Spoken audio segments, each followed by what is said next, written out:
The week's been really good. We did kind of a good range of programming as well as flying the drones, and we got to learn a lot about that particular set of programming, which I'd never really looked at before.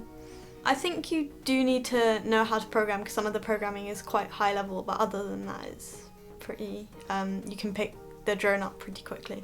For the programming we use Sublime Text, which is like a text editor which you can do like a whole range of different languages in.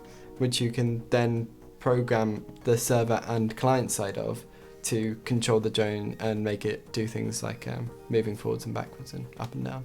We're using various languages. We're using HTML for the core, CSS for the style of the page, and JavaScript for the functionality of the buttons on the server.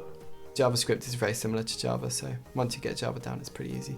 So what we did was we used HTML, JavaScript and CSS to build our controllers onto a web page, which we then hosted on a local server. The way the drones worked was you connected to that Wi-Fi.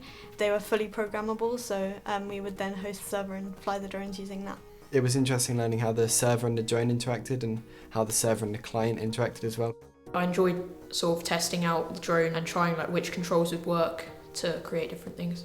Basically, trying the drones is obviously the best because you actually see your progress rather than, because when you're coding it, it's a bit more difficult to like know what you've done because it's more abstract. But the day we went to try out drones and we actually saw it, they worked perfectly and the controls were all smooth. The teacher was really good. All the teachers I've had here have been really good. They always make sure that you understand everything as well as being like engaging as well. It's been really good because I felt I've done quite a lot considering it's only been a few days. You actually get a whole project and it's not just loads of little ones, it's one big one. I was planning on maybe coming with a friend and I was telling him how lucky I am I could come because I always tell him they're great, I really liked it.